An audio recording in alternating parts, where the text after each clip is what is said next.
ओ मेरी मैया, भगवान संदेह का नहीं, भगवान तो श्रद्धा का विषय है।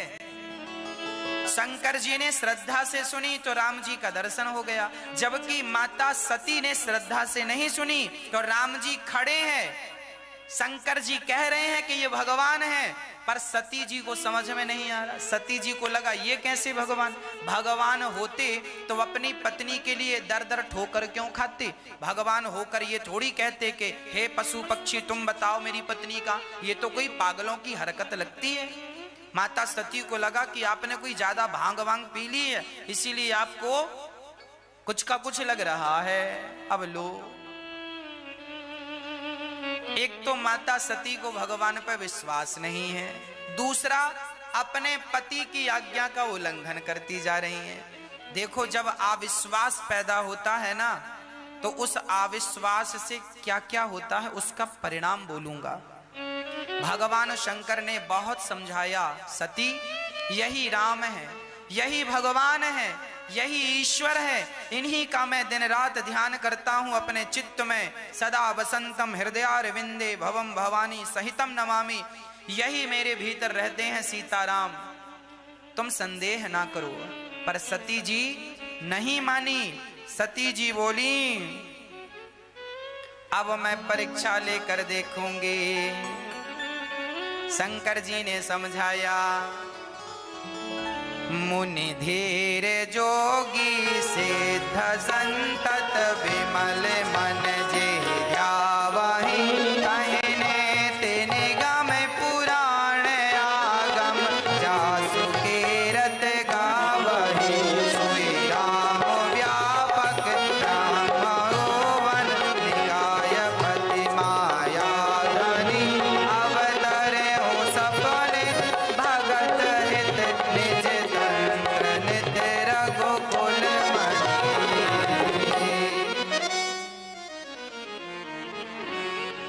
लागन और उपदेशो, जदपि की कहूँ से बार बहु, बोले बेहस महेशो हरि माया बलु जान जिया।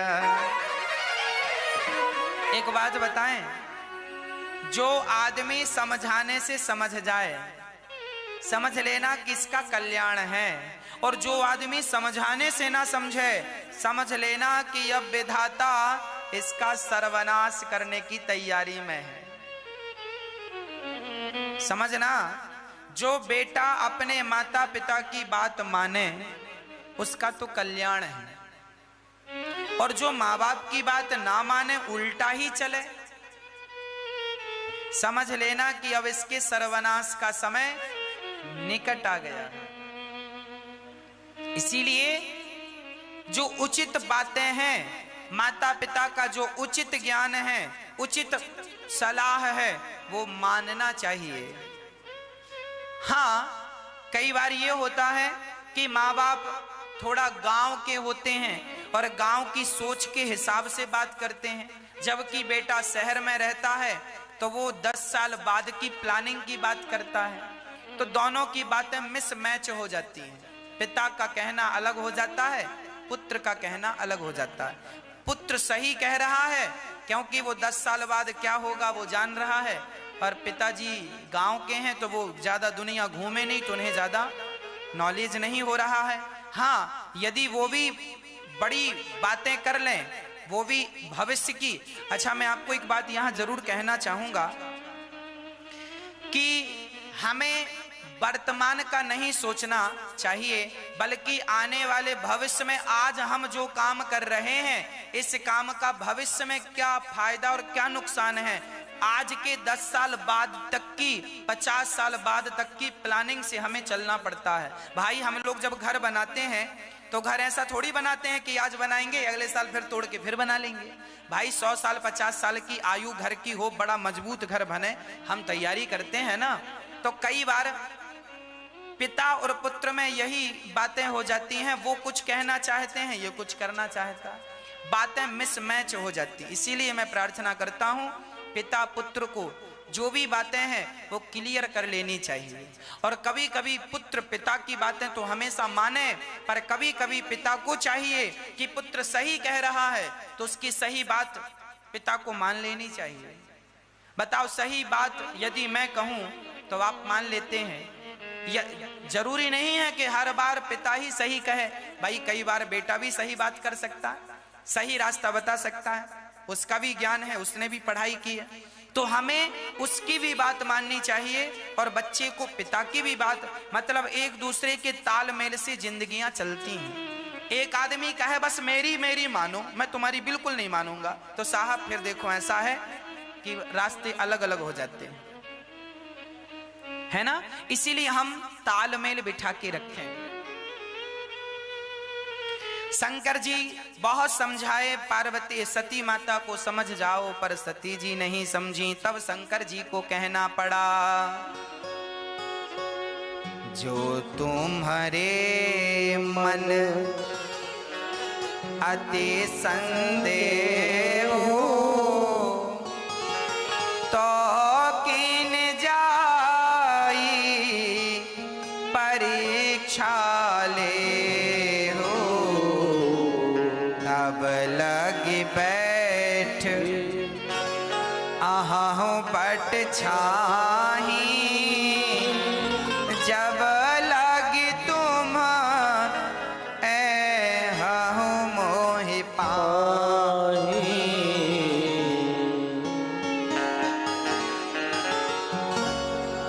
हाँ, शंकर जी कह रहे हैं सती जी,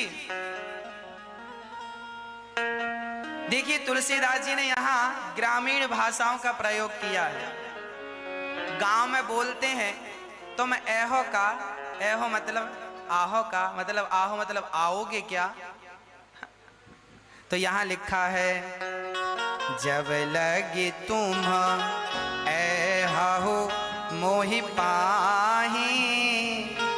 जब तक तुमने ऐहो तब तक हम इतनी बैठवी। शंकर जी इस भाषा का प्रयोग, गोस्वामी तुलसीदास जी ने रामचरितमानस में तमाम भाषाओं का प्रयोग किया है। ये ग्राम की भाषा, गांव गांव में तुलसीदास जी ने हर रामचरितमानस में अवधी भाषा तो है, पर भारत के गांव गांव में जितनी भाषाएं बोली जाती हैं, मराठी भाषा, महाराष्ट्र में जो भाषा बोली जाती है मराठी भाषा का भी कहीं कहीं इसमें प्रयोग है। गांव की बिल्कुल शुद्ध हिंदी, गोस्वामी जी ज्यादा चित्रकूट में रहे हैं, चित्रकूट में गोस्वामी जी रहे हैं। चित्रकूट वहां सतना रीवा चित्रकूट ये वो बेल्ट है, वहां ऐसा बोलते हैं, है ना। हम ही तई बैठ भी तुम कब आहो, ऐसी भाषा, वहां गोस्वामी जी ये भाषा का प्रयोग कर रहे हैं। शंकर जी कह रहे हैं, देवी हम यहां बैठे हैं छांव में, अब ये बताओ कि कब आओगी आप। सती बोली बस गई और अभी परीक्षा लेके आई। शंकर जी ने समझाया कि परीक्षा मत लो, भगवान है, पर शंकर जी को कहना पड़ा, जो तुम्हारे मन अति संदेह तो किन जाई परीक्षा ले हो। जो तुम्हारे मन संदेह है तो जाकर के परीक्षा ले लो। अब माता सती परीक्षा लेने गई, जरा सुनिएगा किसकी परीक्षा लेने गई। अभी तक तो सुना था कि मास्टर जी स्टूडेंट की परीक्षा लेते हैं, पर आज विद्यार्थी जा रहा है मास्टर जी की परीक्षा लेने। चली माता सती। अच्छा, जो संदेह करने वाले लोग होते हैं ना, तर्क करने वाले, इनको लगता है बस हम ही सही हैं, इन्हें अपना ही पक्ष सही लगता है, ये सामने वाले को बिल्कुल सही मानने को तैयार नहीं है, और इसी चक्कर में झगड़े होते हैं। जरूरी नहीं है कि हर बार हम ही सही हों, कई बार हम गलत भी होते हैं। माता सती गलत थी, गलत मतलब गलत निर्णय ले रही हैं परीक्षा लेने का, सती जी गलत निर्णय ले रही हैं, शंकर जी समझाए पर मानने को तैयार नहीं। इतना जिद्दीपना, माता सती मानने को, शंकर जी मानाए नहीं मानी। अच्छा, शंकर जी ने पहले प्रयास किया, नहीं मानी तो जाओ परीक्षा लो। अब शंकर जी समझ गए कि सती का कल्याण नहीं है। हो है सोई जो राम रचि राखा, को करि तरक बढ़ावहि साखा। कितनी बढ़िया चौपाई गोस्वामी जी लिख रहे हैं। गोस्वामी जी कह रहे हैं अब वही होगा जो राम जी को मंजूर होगा। जब तुझसे ना सुलझे तेरे उलझे हुए धंधे, तो भगवान के इंसाफ पे छोड़ दे ए बंदे, वही तेरी मुश्किल आसान करेगा, और जो तू ना कर सका वो भगवान करेगा। इसीलिए आपसे जो होए सो आप करो। जब तुमसे ना समझला, तुमने समझाया, बहू को समझाया, बेटे को समझाया, सबको तुमने समझाया, नहीं समझा, अब सोचिए मत, रोइए मत, अब भगवान जो करेंगे वही होगा। तुम आनंद से भगवान का चिंतन करो। एक मैया मेरे से बोली, गुरुजी हमारी बहू सुनती नहीं है। हमने कहा बहू को समझाया नहीं आपने? महाराज जी 100 बार समझा लिया। अब हमने कहा मैया सुनो, तुमने 100 बार समझा लिया ना बहू को, नहीं सुधरी ना, नहीं रास्ते पर आई ना। हमने कहा अब मत समझाना, एक बार भी मत समझाना। अब उसे मत समझाओ, तुम समझ लो, उसे चूल्हे में जाने दो, जो करे करे। जब समय आएगा अपने आप समझ जाएगी। बिना समय के साहब कोई नहीं समझता है ना। अभी हमसे कोई कहे कि साहब जरा स्वेटर पहन लो, जरा मोटा सा कोट पहन लो, तो साहब अभी आप हमसे 10 बार कहो कि आप कोट पहन लो मोटा सा, आप जरा कंबल ओढ़ लो, जरा रजाई ओढ़ लो, तो आपके कहने से आप 100 बार कहेंगे तो हम रजाई नहीं ओढ़ेंगे। पर जरा सर्दी आने दो, सर्दी आएगी तो अपने आप रजाई उड़वा देगी। सर्दी अपने आप रजाई उड़वा देगी कि नहीं, कंबल उड़वा देगी। हाँ जी, जरा समय का इंतजार किया करो। बहू अभी नहीं समझ रही है, उसका रक्त अभी गर्म है, हाँ उसका शरीर अभी समझने लायक नहीं है, जरा समय होने दो। कहते हैं कहावत, जस जस भीगे कामरी तस तस भारी होए। कंबल जितना गीला होता है उसका वजन उतना ही बढ़ता जाता है। जितनी आपकी एज होगी, जितना आपका उम्र होगी, उतना अनुभव आपका होगा। अनुभव जल्दी से नहीं आता। आपकी बहू अभी छोटी है, आप तो माँ हो, वो तो बेटी है। आपका अनुभव ज्यादा है, आपकी मैच्योरिटी ज्यादा है, समझदारी ज्यादा है। वो अभी जरा मैच्योर नहीं है, थोड़ा सा वक्त दो, सीख जाएगी, समझ जाएगी। और आप समझाओ ही मत ना। आप क्यों समझाने को लगी हो कि ऐसा कर ऐसा कर? अरे उसको समझ में आ जाएगा, आप क्यों समझा रही हैं? 100 बार समझा दिया ना, अब मत समझाइए। अब उसे समय समझाएगा, वक्त समझाएगा। अब उसे कौन समझाएगा? समय। जब समय की मार पड़ती है ना साहब, टेढ़े से टेढ़ा आदमी सीधा हो जाता है। जरा समय का बदलाव होने दीजिए। जो आदमी कह रहे हैं बड़ी गर्मी है, अच्छा समय बदलने दीजिए, फिर कहो कि बड़ी सर्दी है। समय का ही तो खेल है। तो समय है समय, इसीलिए परेशान होने की जरूरत नहीं है। जीवन को आनंद से जिया करो, भगवान पे विश्वास के साथ जीवन जिया करो। समझा लिया ना बेटे को, नहीं समझा, भगवान पे छोड़ दो। बहू को समझाया, नहीं समझी, भगवान पे छोड़ दो। हुई है सोई जो राम रचि राखा। अब जो भगवान चाहेंगे वही होगा। रावण को कितनों ने ना समझाया, पर किनके समझाने से समझा। माता सीता को कितना माता सती को कितना समझाया, कहाँ समझ में। जब समझ में जो भगवान समझाना चाहे ना वो समझ में आ जाता है, और जब भगवान ही समझाना ना चाहे तो फिर कोई कितना भी समझाए। सोई जानय जेहि देहो जनाई, जानत तुम्हाही होई सती जी चली। सती जी सीता बन के गई। अब देखो सती जी राम जी की परीक्षा ले रही। कैसे?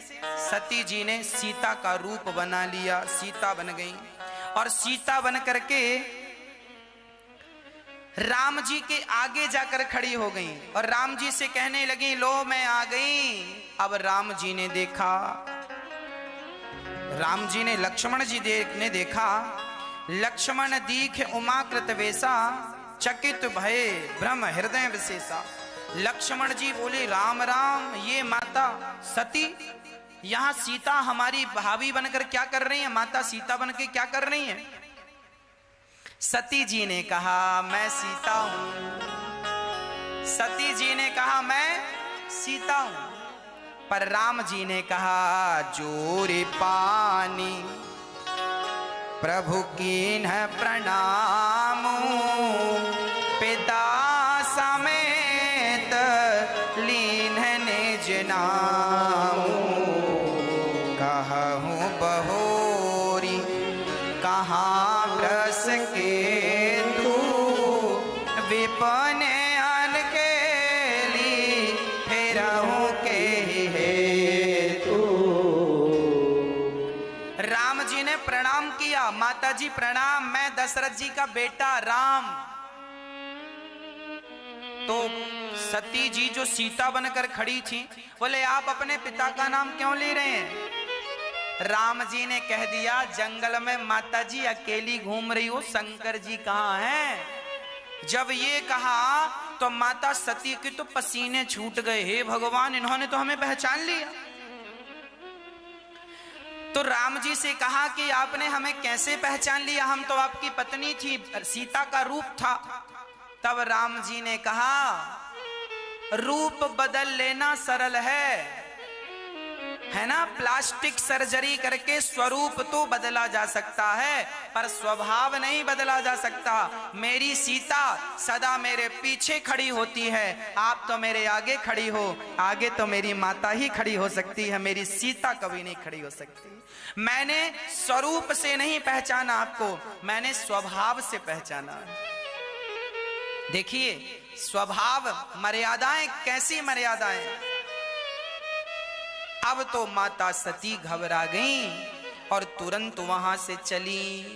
और जब चली तो राम जी चारों तरफ, वो राम जी को दे, राम जी ने जरा दिखाया माया, अपनी रूप दिखाया। अब माता सती जहां देखें वहां ब्रह्मा विष्णु महेश नजर आए, वहां सीताराम नजर आए। अब माता सीता यहां देखें तो सीताराम, यहां देखें सीताराम, यहां। माता सीता को यही तो लगा था कि ये भगवान थोड़ी है, इसीलिए अब राम जी अपना प्रभाव दिखा रहे हैं। माता सती, हमको संदेह की दृष्टि से देखा, अब हमारा, तुमको चमत्कार चाहिए था ना, चमत्कार को नमस्कार, अब चमत्कार देखो। जहां देखा वहां। तो माता सती ने अपनी आंखें मूंद ली। सच्ची बताऊं, संदेह करने वाले आदमी को सच्ची बात बता दी जाए तो वो सच्ची बात से आंखें मूंद लेता है, सच्ची बात सुनने को और समझने को तैयार नहीं होता। कई लोग ना आपस में विवाद करते हैं। उन्होंने कह दिया कि ये बात ऐसी है और किसी ने कह दिया साहब ये बात ऐसी नहीं है, इसका प्रमाण है, देखो ये बात ऐसी नहीं ऐसी है। तो वो लोग कहते हम नहीं मानेंगे तुम्हारे प्रमाण को, मतलब वो सत्यता को स्वीकार नहीं करते। माता सती ने भी जब राम और सीता को चारों तरफ देखा, वो भगवान है इस सत्य को देखा, तो सत्य को स्वीकार ना कर उन्होंने अपने नेत्र बंद कर लिए, आंखें मूंद ली माता सती ने। जिसे भगवान पर संदेह होता है, देखिए वो सत्य को स्वीकार नहीं करता। इसीलिए मैं आपसे प्रार्थना करता हूं, सत्य को स्वीकार कीजिए। सत्य को कब तक ठुकराओगे? सत्य को देखकर आंखें कब तक मूंदोगे? इसीलिए सत्य को स्वीकार करना सीख लो, सत्य को स्वीकार करना सीख लो। आज तुम्हारी सास चिल्ला चिल्ला कर कह रही है बहू समझ लो ये काम ऐसा नहीं, ऐसा कर लो। वो सत्य कह रही है पर आपको स्वीकार नहीं है। कल जब आप पर गुजरेगी ना तो वही काम करोगी आप, क्योंकि सत्य जो है वो आज के 1 लाख साल पहले भी वो बात सत्य थी। मैं जवान होऊंगा और जवानी से बुढ़ापा आएगा, ये बात सत्य है। अब कोई सत्यता को स्वीकार करे ना करे, मैं एक दिन धरती छोड़कर जाऊंगा, हम सब एक दिन मरेंगे, ये सत्य है, इसे कोई स्वीकार करे ना करे। इस सत्य को देखकर आपने आंख बंद कर ली तो इससे क्या होगा? आपकी आंख बंद करने से क्या सत्य को आप नकार देंगे? इसीलिए कहा करता हूं, सदा अपने भगवान को याद रखो और भगवान का चिंतन करते हुए सत्य के मार्ग पर चलो। तुम भी आज तुमने यदि किसी का दिल दुखाया है तो मत भूल जाना कि कल तुम्हारा भी कोई ना कोई दिल दुखाने वाला होगा। शेर को सवा शेर मिलता है। आज आप एक काम करो, किसी को गाली दे दो, 1 साल बाद, 2 साल बाद, 4 साल बाद आपने किसी को गाली दी है ना, तो या तो 4 दिन में गाली आपको कोई दे देगा या तो 4 साल बाद आपको कोई गाली देगा जरूर। आपने किसी का दिल, आपने किसी के गाल में एक थप्पड़ मारा है साहब, आने वाले वक्त में आपको भी एक थप्पड़ गाल में जरूर पड़ेगा। कोई मारे वो राम जाने कौन मारेगा, पर मारेगा जरूर। इस सत्यता से तुम कब तक मुंह मोड़ोगे? आज तुम अपनी मां को घर से हाथ पकड़कर निकाल दोगे तो क्या इस सत्यता को तुम नकार दोगे कि कल तुम्हारी औलाद भी तो आएगी, कल तुम्हारी संतान भी आएगी, और जो तुमने किया है क्या उसका हिसाब? चलो तुम भूल जाओ, तुम्हारा बेटा भूल जाए, पड़ोसी भूल जाए, पर विधाता तो कुछ भी नहीं भूलता ना। मेरे मालिक की दुकान में सब लोगों का खाता है। इसीलिए कहा करता हूं कि कर्मों का हिसाब किताब जरा कठिन है ना। किसी को घर से निकाल कर अपनी मां का दिल दुखा कर ये ना सोचा करो कि आपने कोई बहुत अच्छा काम किया है। आप हमेशा ये सोचा करो कि आपने मां का दिल दुखा के बहुत सताया है।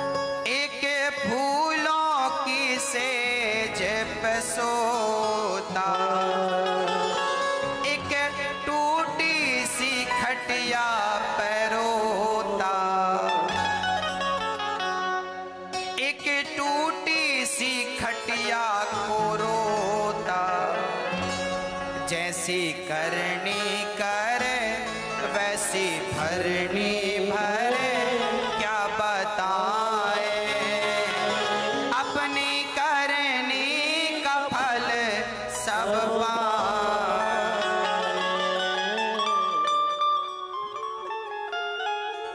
एक महलों में रहती है रानी, एक कुटिया की कहती कहानी। एक महलों में रहती है स्त्री और एक स्त्री वो है जो झोपड़पट्टी में रहती है। झाड़ू देते फेरे, आंसू पोंछत फेरे, क्या बताए अपनी करनी के फल सब पाए।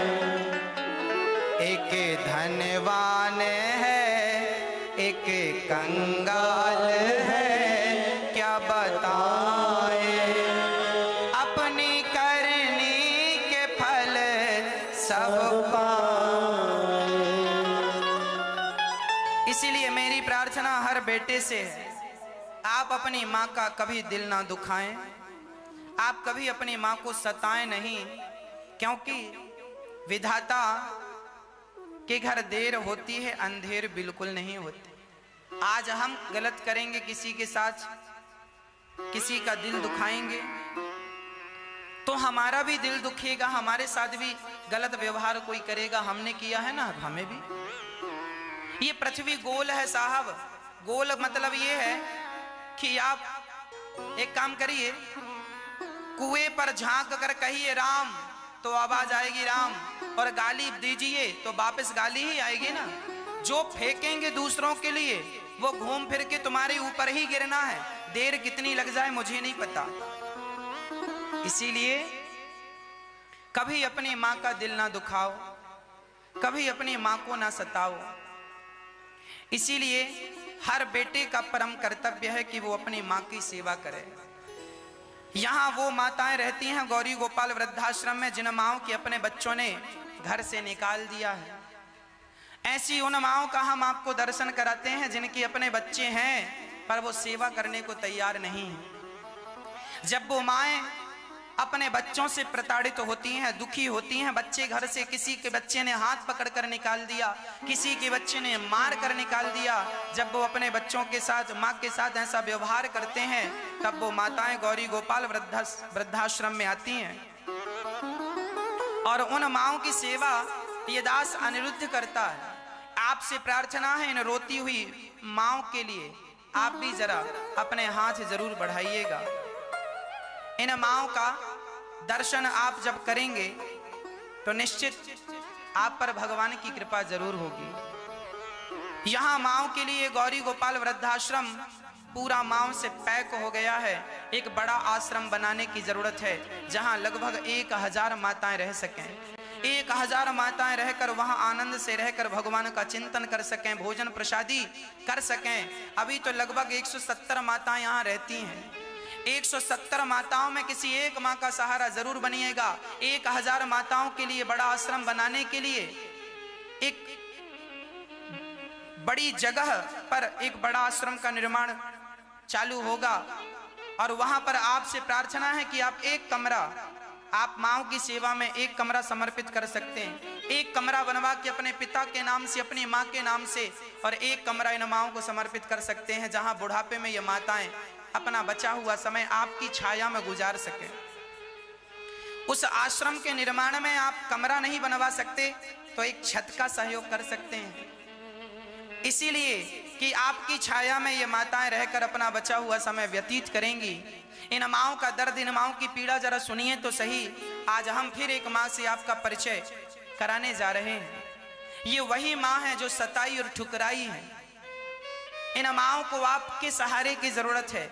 ये माँ एक विश्वास के साथ यहाँ आती हैं कि यहाँ पर सेवा होगी, हमारा बेटा सेवा ना करे पर अनिरुद्ध बेटा सेवा करेगा, इस विश्वास से आती हैं। और मैं प्रार्थना करता हूँ कि ये विश्वास आप सभी, इस विश्वास में, हमारे और आपके विश्वास में, हम इस विश्वास से जुड़ जाते हैं और इस विश्वास को टूटने ना दें, ये आप सभी की जिम्मेदारी है। आप भी इन माँओं की सेवा में जरूर अपना हाथ बढ़ाइएगा। मैया,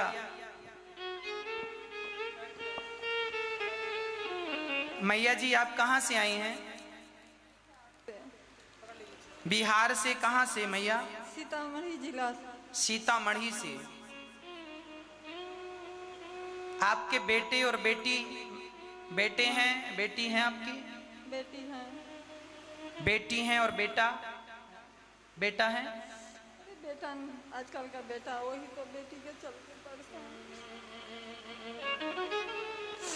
क्या हुआ आपको मैया? बेटे हैं आपके? एक है। एक बेटा है। तो वो आपकी सेवा नहीं करता? 3 साल पति के हो गए, लड़की के बोले थे लड़की के चलते लड़की को छोड़ दो, लड़की के घर गए, मारा थप्पड़ से समाज को लाए, उसको आधे हाथ जोड़ लिया। इस माँ से हमको कोई वास्ता नहीं, हम बेटी हैं, 4 महीना रहे। बेटे ने माँ से नाता तोड़ लिया कि कोई वास्ता नहीं। अब बताइए,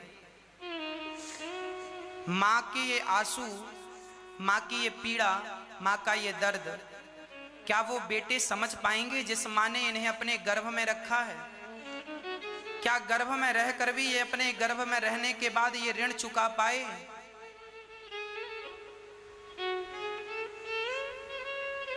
किसी को खुशी देना कितना बड़ा पुण्य है, शायद आपको पता चले।